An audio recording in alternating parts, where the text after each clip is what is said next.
नमस्ते दोस्तों, आप देख रहे हैं शॉकिंग क्राइम स्टोरीज और मैं हूं लोकेश शर्मा। तो दोस्तों, जब भी मैं अपराध की कहानियों को आप तक लेकर आता हूं और जब उसके पहले जब मैं उन कहानियों को उन पर रिसर्च करता हूं, उन पर स्टडी करता हूं, उन्हें देखता हूं, सुनता हूं, तो मुझे ऐसा लगता है कि शायद ये एक्सट्रीम है, अब इससे ज़्यादा कुछ और नहीं होगा। लेकिन उसके कुछ ही दिनों बाद फिर से अपराध की कुछ ऐसी घटनाएं सामने आ जाती है तो लगता है अभी देखना बाकी था। तो आज की जो कहानी है वो कुछ इसी तरह की कहानी है जिसमें नफ़रत ने एक बार फिर से रिश्तों को तार तार किया है। और यह जो कहानी आई है यह कर्नाटक के बेंगलुरु से आई है। कर्नाटक के बेंगलुरु में श्वेता और केनिथ, ये दो युवा। बेंगलुरु के बारे में थोड़ी सी आपको पृष्ठभूमि भी बता दूं कि जिस तरह से वहाँ पर जो आईटी हब है, तो ये दोनों जो युवा हैं ये टेक्नो सेवी युवा हैं और आईटी कंपनियों में ही काम करते थे। और ये दोनों लिव इन में रहते थे, श्वेता और केनिथ। श्वेता के यदि पिता की बात करूँ तो ये एक अच्छे एमएनसी कंपनी में काम करते थे और जो केनिथ के फादर है वो भी एक जो एरोक्राफ्ट बनाती है कंपनी, उस कंपनी में जॉब करते थे। तो जिसे कहें कि दोनों का फैमिली बैकग्राउंड भी उतना ही अच्छा। और साथ ही दोनों चूँकि टेक्नो सेवी और आईटी हब वाले शहर में यानी कि बेंगलुरु में, तो दोनों के पास एक अच्छा जॉब होता है और दोनों लिव इन में रहते हैं। 20 साल की है, केनिथ 25 साल का है। अब अचानक कुछ सर्कमटेंसेस इस तरह से घूमता है कि इनकी ज़िंदगी नॉर्मल बढ़िया तरीके से चल रही होती है, लेकिन अचानक श्वेता की जॉब चली जाती है। अब इधर श्वेता की जॉब जाती है और उसके कुछ ही दिनों बाद केनिथ की जॉब भी चली जाती है। तो जैसे कहें कि एक ऐसे शहर में बेंगलुरु की लाइफ स्टाइल के बारे में पता करेंगे तो वहाँ एक्सपेंसिव लाइफ होती है। तो अब ऐसे में जबकि दोनों की जॉब चली गई और दोनों लिव इन में रह रहे हैं, तो दोनों को कोई रास्ता समझ में नहीं आता है, वापस से नहीं मिलता है। तो अचानक श्वेता सोचती है कि क्यों ना, अब चूंकि जो मैंने जिस तरह से आपको बताया कि श्वेता के पिता एमएनसी में काम करते थे तो संपन्न परिवार था, तो श्वेता सोचती है कि क्यों ना मैं माँ से कुछ मदद मांग लूँ। ये बात वो कैनिथ को बताती है तो कैनिथ कहता है कि हाँ, ये भी ठीक आइडिया है। तो फिर अब श्वेता जो है वो अपनी माँ से करीब 50 लाख रुपए उधार ले लेती है। वो माँ को कहती है कि थोड़े ही दिनों में वापस लौटा देंगे, जैसे ही हमारा जो कामकाज है वो वापस लग जाएगा, जैसे ही हमारी जो गाड़ी है वो वापस पटरी पर आ जाएगी तो ये जो पैसे हैं जो मैं आपसे ले रही हूँ ये वापस लौटा दूँ। अब आप समझिए कि छोटे मोटे पैसे नहीं थे, 50 लाख रुपए थे। लेकिन जिस तरह से मैंने आपको बताया कि ये दोनों टेक्नो सेवी युवा साथ में आईटी हब वाले शहर में, तो शायद वहाँ के लिए 50 लाख रुपया इतना बड़ा नहीं होगा। तो श्वेता अपनी माँ से 50 लाख रुपया ले लेती है। अब इसके बाद फिर से इनकी जो जीवन की गाड़ी है वो धीरे धीरे आगे बढ़ने लगती है। लेकिन इसी बीच में कुछ ऐसा होता है कि श्वेता ने जिस टाइम पीरियड में माँ को पैसे लौटाने का जो वादा किया था, तो वो टाइम पीरियड, अब वो जो तारीख है वो धीरे धीरे नज़दीक आने लगती है। और जब वो तारीख धीरे धीरे नज़दीक आने लगती है तो कहीं ना कहीं श्वेता के ऊपर एक प्रेशर बिल्डअप होने लगता है कि यार माँ को पैसे देना है और अभी तक, और इसी बीच में तब तक न श्वेता की जॉब लगी है और न ही कैनिथ की जॉब लगी है, और ये दोनों उसकी माँ से 50 लाख रुपए भी ले चुके हैं और वो 50 लाख रुपए अब लौटाने वाली बात है। तो जिसे कहें कि इन 50 लाख रुपयों के लिए अब श्वेता एकदम प्रेशर में आ जाती है, और जब वो प्रेशर में आती है तो उन्हें जो रास्ता नज़र आता है, जैसे कहें कि रिश्तों को तार तार कर देने वाला रास्ता नज़र आता है। एक दिन वो बैठे बैठे सोच रही होती है और अचानक कैनिथ से कहती है कि कैनिथ, मेरे घर में माँ है, पिता है और मेरी बहन है। यदि हम इन तीनों को मार दें तो हमें ना ये 50 लाख रुपए लौटाने पड़ेंगे, और साथ ही घर में जो पैसा है, जो कैश है, ज्वेलरी है, मकान है, यानी कि जितनी भी जो सारी प्रॉपर्टी है, चल अचल संपत्ति जितनी भी है वो हमें मिल जाएगी और ये 50 लाख रुपए भी लौटाने नहीं पड़ेंगे। अब जब यह बात श्वेता कैनिथ को कहती है तो उस पर राजी हो जाता है कि उसे भी श्वेता का यह आइडिया अच्छा लगता है कि हाँ यार, यह बात ठीक है कि क्योंकि श्वेता के परिवार में फिलहाल यही 3 लोग हैं, और जब श्वेता के परिवार में इन तीनों के बाद कोई नहीं बचेगा तो जो सारी संपत्ति है वो श्वेता को मिल जाएगी। लेकिन अब बड़ा सवाल कि चलो ठीक है, तीनों को मार देते हैं, लेकिन यदि तीनों को मारेंगे तो ऐसा तो होगा नहीं कि पुलिस को पता नहीं लगे, तो फिर क्या किया जाए, पुलिस से कैसे बचा जाएगा। अब पुलिस से बचने के लिए, जैसे कहे ना कि जो हर अपराधी होता है ना, जब वो अपराध करने की सोचता है तो उसके पहले उसके दिमाग में ये आता है कि मैं एक ऐसा फुल प्रूफ प्लान बनाऊंगा कि पुलिस मुझे नहीं पकड़ पाएगी। और मैं हमेशा अपनी कहानियों में कहता हूँ कि ये जो जुर्म का रास्ता है ना, ये सिर्फ और सिर्फ आपको सलाखों के पीछे लेकर जाता है। कोई कितना भी चतुर क्यों ना हो, कोई कितना भी शातिर क्यों ना हो, कोई कितना भी दिमाग वाला क्यों ना हो, लेकिन जब वो अपराध करता है तो मैंने पहले भी आपको कहा है कुछ एपिसोड्स में कि जो प्लानिंग होती है वो एक कमरे में बैठकर होती है, लेकिन जो अपराध जब वो घटता है तो वहाँ की जो परिस्थितियाँ होती है वो कुछ इस कदर चेंज होती है कि जो अपराधी होता है उससे कहीं ना कहीं गलती होती है, और फिर वो पुलिस के हाथ पे चढ़ जाता है। तो अब ये दोनों टेक्नो सेवी ठहरे, आईटी हब वाले शहर के ठहरे, और जॉब भी आईटी वाला करते थे। तो इन्हें लगता है कि यार क्यों ना एक फुल प्रूफ मर्डर का प्लान बनाया जाए। तो अब क्या करें, तो अब ये उसकी मदद लेते हैं जिसकी चर्चा आज के टाइम में सबसे ज़्यादा है। जी हाँ, आर्टिफिशियल इंटेलिजेंस, एआई। अब इन दोनों के दिमाग में यह आता है कि यार क्यों ना हम एआई से ये सब पूछें, और इस मर्डर के इस मतलब में यहाँ पर ट्रिपल मर्डर है। ये जो श्वेता है उसके दिमाग में चल रहा है कि मुझे माँ को भी मारना है, मुझे पिता को भी मारना है, मुझे बहन को भी मारना है, और यदि मैं तीनों को मार दूंगी तो उसके बाद जो सारी संपत्ति है वो मुझे मिल जाएगी। तो वो एआई से जो प्रश्न पूछती है, वो प्रश्न मैं आपको बताता हूँ। वो एआई से पूछती है कि हमें 3 कत्ल करना है, कत्ल करने का तरीका बताओ जिसमें हम पकड़े ना जाए। ये श्वेता और कैनिथ है जो एआई से पूछ रहे हैं कि हमें 3 कत्ल करना है और हमें कत्ल करने का ऐसा तरीका बताओ कि जिसमें हम पकड़े ना जाए। दूसरा प्रश्न पूछते हैं वो एआई से कि ऐसा कौन सा केमिकल होगा जो खून के धब्बों को मिटा दे। देखिए आप, मतलब जिसे कहे ना कि किस तरह से जब आपका दिमाग अपराध की ओर बढ़ता है तो किस तरह से आप अपराधी की तरह सोचने लग जाते हैं। ये जो प्रश्न है ये उसकी बयानी है। अगला प्रश्न पूछते हैं वो एआई से कि कत्ल के बाद यदि डेड बॉडी यानी कि जो लाश है, यदि हमें उसे घर के बाहर ले जाना हो तो उसकी हम पैकिंग कैसे करेंगे। ये अगला प्रश्न था। और ये जो मर्डर है आप समझिए कि वो माँ का करने वाली है, वो पिता का करने वाली है, वो अपनी बहन का मर्डर करने वाली है। और उससे पहले वो एआई से पूछ रही है कि यदि हमने इनका मर्डर कर दिया और मर्डर करने के बाद यदि इनकी डेड बॉडी को घर से बाहर ले जाना हो तो हम किस तरह से ले जाएंगे। क्या कहेंगे इसे, कलयुग या कलयुग की पराकाष्ठा।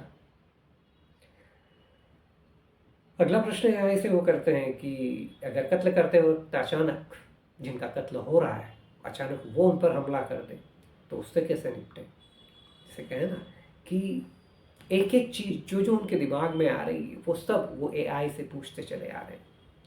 इसके बाद वो पूछते हैं कि कत्ल और लाश को पैक करने के बाद उसे घर से बाहर कैसे ले जाएं, मतलब लाशों को यदि ठिकाने लगाना हो तो लाशों को ठिकाने कैसे लगाएं। एक और प्रश्न जो एआई से पूछा जाता है कि आजकल क्लाउड किचन होने लगे हैं। क्लाउड किचन आप जानते ही हैं कि जो बड़े शहर हैं, जो 2 टियर और 3 टियर शहर और साथ ही जो मेट्रोपॉलिटन सिटीज़ हैं वहाँ पर क्लाउड किचन का कंसेप्ट तेज़ी से बढ़ा है। जहाँ पर खाना बनता है वहाँ सर्व नहीं होता है, वहाँ से जिसे कहें कि जो टेक अवे होते हैं, जो ऑर्डर्स होते हैं, जो स्विगी और जोमेटो के द्वारा तो इस तरह के ऑर्डर सर्व किए जाते हैं। तो उस तरह का एक क्लाउड किचन होता है। तो वहाँ पर वो एआई से ये भी पूछ रहे हैं कि क्या क्लाउड किचन की जो भट्टी है उस भट्टी में यदि लाश को डालकर जला दिया जाए तो क्या कत्ल के सारे सबूत मिट जाएंगे। तो ये सवाल श्वेता और केनिथ एआई से पूछ रहे हैं मर्डर के लिए। और मर्डर किनका करना है? माँ का, पिता का, बहन का। अब जब सारी तैयारियां हो जाती है तो फिर अब जब सारी तैयारियां हो जाती है तो फिर कत्ल का दिन मुकर्रर किया जाता है 22 जून। अभी जुलाई चल रही है, लगभग 1 महीना होने आया है। तो 22 जून का दिन ये कत्ल के लिए तय करते हैं। अब कैसे क्या करना, तो आपको ये भी बता दूं कि बेंगलुरु में साई ग्रीन होम अपार्टमेंट है और उसी के एक फ्लैट में श्वेता और केनिथ रहते थे। तो चूंकि मैंने जिस तरह से आपको बताया कि ये लिव इन में रहते थे तो ये वहाँ पर रह रहे हैं। तो 22 जून को श्वेता अपनी माँ को फ़ोन करती है। तो 22 जून को श्वेता अपनी माँ को फ़ोन करती है। वो कहती है कि माँ, आप जहाँ मैं रह रही हूँ मेरे घर पर आ जाओ, क्योंकि मुझे आपको पैसे देना है, तो मैं आपको पैसे वापस लौटाना चाहती हूँ। तो माँ के दिमाग में कुछ भी नहीं है। बेटी का फ़ोन आया और बेटी जिसने कि उनसे 50 लाख रुपए लिए थे और बेटी कह रही है कि उन्हें पैसे लौटाना है, तो माँ भी सोचती कि ठीक है, यदि बेटी पैसे लौटाना चाहती तो पैसे ले लेते हैं। तो माँ उस भरोसे में श्वेता के फ्लैट पर पहुंच जाती है। जब माँ श्वेता के फ्लैट पर पहुंचती है तो वहाँ पर तो वहाँ पर उन्हें केनिथ दिखाई देता है। जब वो केनिथ से रूबरू होती है, उतनी ही देर में जो श्वेता है वो ताबड़तोड़ अपनी माँ पर, उस माँ पर जिसने उन्हें जन्म दिया था, माँ पर जिसने उसे अपनी कोख में 9 महीने तक पाला, उस माँ पर वो ताबड़तोड़ चाकू से वार करती है। और आपको आश्चर्य होगा सुनकर कि वार भी कितने, 1 नहीं, 2 नहीं, 8 नहीं, 10 नहीं, पूरे 26 वार। श्वेता पूरे 26 वार करती है। जब पुलिस ने इन वार को गिना तो उस गिनती में ये वार 26 निकले थे। अब माँ को मारने के बाद माँ को तो मार दिया। अब सेम प्रोसीजर, जिसे कहें कि फिर से पिता को फ़ोन लगाया जाता है। अब पिता फ्लैट पर पहुंचते हैं और जब पिता फ्लैट पर पहुंचते हैं तो ठीक उसी तरह से जिस तरह से श्वेता ने अपनी माँ को मारा था, ठीक उसी तरह से श्वेता अपने पिता पर ताबड़तोड़ चाकू से वार करती है और पिता को भी मार देती है। अब इसके बाद उसकी जो उससे जो छोटी बहन है उसे बुलाया जाता है। वह भी फ्लैट पर पहुंचती है और श्वेता उसका भी वही हश्र करती है, यानी कि उस पर भी चाकुओं से ताबड़तोड़ वार कर उसे भी मार देती है। अब जब ये तीनों को मार देते हैं तो फिर अब क्या किया जाए। तो श्वेता और केनिथ ये प्लान करते हैं कि तुम घर जाओ और घर से जो ज्वेलरी है, जो पैसा वगैरह, जो कैश वगैरह है, ये सब लेकर आ जाओ और उसके बाद फिर हम यहाँ से निकल जाएंगे। तो श्वेता अपने घर पहुँचती है। घर से जो रुपया, पैसा, नगद, ज्वेलरी, जो सारी चीज़ें हैं वो लेकर वापस आती है। अब यहाँ पर मैं आपको थोड़ा सा बता दूँ कि इनकी तैयारी तो फुल प्रूफ मर्डर की थी, जिसे कहें कि पुलिस को कहीं से कहीं तक पता ना लगे। लेकिन जैसा मैंने कहा ना कि मैं हमेशा कहता हूँ कि अपराधी भले ही कितनी भी होशियारी बरत ले, लेकिन जब अपराध का जो घटना स्थल होता है वो कुछ इस तरह का हो जाता है कि फिर अपराधी से कोई ना कोई गलती होती है। तो यहाँ पर श्वेता यह हिम्मत तो जुटा लेती कि अपने वो पिता को मार देती, अपनी माँ को मार देती, अपनी बहन को मार देती है। लेकिन उसके बाद जो उन दोनों की जो हिम्मत है वो पस्त हो जाती है। और जब वो हिम्मत पस्त हो जाती है तो फिर एआई से जो प्रश्न उन्होंने पूछे थे कि किस तरह से लाश को ठिकाने लगाया जाए, किस तरह से खून के धब्बे मिटाए जाए, क्या क्लाउड किचन की भट्टी में लाश को डालकर कत्ल के सबूत खत्म किए जा सकते हैं, ये सारे प्रश्न धरे के धरे रह जाते हैं। ये दोनों इतने घबरा जाते हैं उन तीनों के मर्डर के बाद कि उन्हें फिर कुछ सुझाई नहीं देता है। श्वेता अपने घर पहुंचती है, जो ज्वेलरी, कैश और जो रकम वगैरह और जो सारा पैसा वगैरह है वो लेकर वापस आती है। और उसके बाद ये उस फ्लैट में जहाँ ये रहते हैं वहाँ पर इन तीनों की डेड बॉडी को छोड़कर ये दोनों निकल जाते हैं। उसके कुछ देर बाद वो जो बेंगलुरु का जो बाहरी हिस्सा है वहाँ पर वो सीसीटीवी फुटेज में नज़र आते हैं और उसके बाद वो अलग अलग बस पकड़कर पुडुचेरी निकल जाते हैं घूमने के लिए। लेकिन अब यहीं पर एक ट्विस्ट होता है। श्वेता, जिसने कि अपनी माँ पर ताबड़तोड़ 26 वार किए थे, तो माँ की तो डेथ हो जाती है, लेकिन जो पिता है वो चूंकि थोड़े से मजबूत रहे होंगे, तो वो श्वेता के वार झेल जाते हैं और उनमें कहीं थोड़ी बहुत जान बचती है। तो जब ये दोनों चले जाते हैं तो उसके बाद फिर वो जैसे तैसे घिसट कर उस फ्लैट के बाहर आते हैं। जब वो बाहर आते हैं तो जो अड़ोस पड़ोस वाले हैं उनकी नज़र उन पर पड़ती है, और जैसे ही उन पर नज़र पड़ती है तो तुरंत पुलिस को फ़ोन लगाया जाता है। पुलिस आती है और उन्हें हॉस्पिटल ले जाने की तैयारी करती है। तभी वो बताते हैं कि जो फ्लाइट के अंदर है वो 2 लोग और हैं। अंदर मेरी पत्नी भी है और अंदर मेरी बेटी भी है। पुलिस अंदर पहुंचती है तो पाती है कि जो माँ और बेटी है उन दोनों की मौत हो चुकी है। तो उन दोनों की डेड बॉडी और साथ ही जो पिता है, इन्हें लेकर पुलिस हॉस्पिटल पहुंचती है। जब पुलिस हॉस्पिटल पहुंचती है तो जो डॉक्टर हैं वो माँ और बेटी को तो डेड घोषित कर देते हैं, लेकिन चूंकि पिता में कुछ जान बाकी होती तो पिता का इलाज स्टार्ट होता है। लेकिन अंततः चूंकि रक्त ज़्यादा बह चुका होता और घटना को काफ़ी देर हो चुकी होती है, तो 6 घंटे के बाद पिता की भी मृत्यु हो जाती है। लेकिन यहीं पर श्वेता के जो पिता हैं वो मरने से पहले पुलिस को अपने बयान में बताते हैं कि ये जो हम तीनों की जो हत्या की है, हम तीनों पे जो वार किए गए हैं, ये मेरी जो बड़ी बेटी है श्वेता उसने किए हैं। तो मरने से पहले जो श्वेता के पिता हैं वो ये बयान देकर चले जाते हैं। अब इस बयान के आधार पर जो पुलिस है वो श्वेता और केनिथ को ढूंढना शुरू करती है।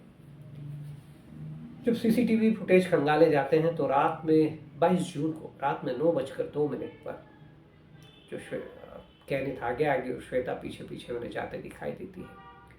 फिर बेंगलुरु के आउटर हिस्से में दिखाई देते हैं और उसके बाद ये पुडुचेरी वाली बस में जाते हुए दिखते हैं। अब चूंकि पुडुचेरी तमिलनाडु का हिस्सा हो जाता है तो जो कर्नाटक पुलिस है वो तमिलनाडु पुलिस को संपर्क करती है और यहाँ से एक टीम भेजती है इन दोनों को पकड़ने के लिए। कुछ ही टाइम बाद श्वेता को पकड़ लिया जाता है और उसके बाद केनिथ को भी पकड़ लिया जाता है। जब पुलिस श्वेता से पूछती है कि आखिर ऐसी क्या वजह थी कि तुम्हें 3 मर्डर करना पड़े, तो वो 3 मर्डर भी किसी अजनबी के नहीं बल्कि अपने ही माँ, पिता और बहन के, आखिर ऐसा क्या कारण था? तो जो पुलिस को जो श्वेता जवाब देती है ना, वो बड़ा चौंकाने वाला जवाब देती है। श्वेता कहती है कि जो मेरी माँ रही ना, वो बचपन से ही मेरे प्रति बहुत ही ज़्यादा स्ट्रिक्ट रही थी। बचपन से ही उन्होंने मुझे जैसे कहें कि इतना प्रतिबंधों में रखा, बचपन से ही जैसे कहें कि उन्होंने मुझ पर इतनी पाबंदियाँ लगाई ना। वे मुझे कहीं आने जाने देती थी, मेरे खाने पर पाबंदी थी, मेरे ओढ़ने पहनने पर पाबंदी थी, मेरे घूमने पर पाबंदी थी। जिसे कहें कि जो श्वेता को लिबर्टी पसंद थी और जो श्वेता की जो माँ थी वो अत्यधिक स्ट्रिक्ट थी और उन्होंने श्वेता पर अत्यधिक पाबंदियाँ लगाई हुई थी, ऐसा कहना था श्वेता का। और इसी के चलते श्वेता अपनी माँ से अत्यधिक नफरत करने लगी थी और जो 50 लाख रुपए वाला कारण है फिर वो तात्कालिक कारण बना। तो पुलिस भी श्वेता से यह भी पूछती है कि चलो ये मान लिया कि तुम्हारी माँ ने बचपन से तुम्हारे साथ सोतेला व्यवहार किया, लेकिन तुमने अपने पिता और अपनी बहन को क्यों मार दिया? उनकी क्या गलती थी? तो श्वेता कहती है कि फिर धीरे धीरे कुछ मेरे मन में इस तरह से होने लगा कि बाद में मुझे पिता और बहन से भी नफरत होने लगी, या जिसे कहें कि पूरे परिवार से मुझे नफरत हो गई थी, और इसी के चलते फिर मैंने तीनों को मारने का निर्णय ले लिया। और जिस तरह से जो 50 लाख रुपए वाला जो कारण था वो तो था ही। अब ये जो एआई वाली बात, अब इसके बाद क्या होता है कि पुलिस इनके लैपटॉप को खंगालती है, इनके मोबाइल को खंगालती है, और जब वो लैपटॉप और मोबाइल खंगालती है तो वहाँ पर जो सर्च हिस्ट्री है, जो आर्टिफिशियल इंटेलिजेंस की जो सर्च हिस्ट्री है, तो उसमें वो सब प्रश्न सामने आते हैं कि किस तरह से जो डेड बॉडी है उसे ठिकाने लगाया जाए, किस तरह से खून के धब्बों को साफ किया जाए, ऐसा कौन सा केमिकल होगा, क्या क्लाउड किचन की भट्टी में किसी लाश को डालने से क्या कत्ल के सबूत मिटाए जा सकते हैं? तो वो जो तमाम प्रश्न जो इन्होंने पूछे थे वो सब सर्च हिस्ट्री से निकल कर आते हैं। अब कर्नाटक पुलिस ने श्वेता को आरोपी बनाया है, कैनिथ को आरोपी बनाया है, और साथ ही आर्टिफिशियल इंटेलिजेंस यानी कि जिस कंपनी का यह आर्टिफिशियल इंटेलिजेंस था उसे भी आरोपी बनाया है। और पुलिस ने उस कंपनी को कुछ सवाल भेजकर कुछ जवाब मांगे हैं। श्वेता और कैनिथ जेल में हैं, लेकिन अब यह देखना दिलचस्प होगा कि एआई के खिलाफ क्या एक्शन लेती है, या क्या वो एआई को भी सह आरोपी बनाएगी। तो ये थी कर्नाटक के बेंगलुरु से आई हुई एक कहानी, जिसमें नफरत ने एक बार फिर से रिश्तों को तार तार किया, और जिसे कहें कि जो एक ट्रिपल मर्डर, एक नहीं, दो नहीं, 3 मर्डर, और उन 3 मर्डर में जो मदद ली गई वो आर्टिफिशियल इंटेलिजेंस की ली गई। बार बार यह सवाल उठ रहे हैं कि क्या यह हमारा मददगार साबित होगा या यह विनाशक साबित होगा। ठीक उसी तरह से जिस तरह से जो हमारी पीढ़ी है वो बचपन में विज्ञान पर निबंध लिखती थी कि विज्ञान के जो आविष्कार है ये विनाश है, या जिसे कहें कि ये विकास है। तो कुछ उसी तरह से अभी फ़िलहाल एआई पर इस तरह के प्रश्न दिन रात उठ रहे हैं। इनके जवाब तो भले ही बाद में आएंगे, लेकिन फ़िलहाल बेंगलुरु में एआई की मदद से एक ट्रिपल मर्डर की कोशिश। दोस्तों, आप देख रहे थे शॉकिंग क्राइम स्टोरीज और मैं हूं लोकेश शर्मा। यदि अभी तक आपने इस चैनल को सब्सक्राइब नहीं किया है तो सब्सक्राइब कर लीजिए। इस चैनल पर मैं जो देश भर में जो चर्चित अपराध की घटनाएं होती है उन्हें मैं कहानियों के रूप में सुनाता हूँ। मिलता हूँ जल्दी फिर किसी नई कहानी के साथ। तब तक के लिए अपना ख्याल रखिए, अपने अपनों का ख्याल रखिए।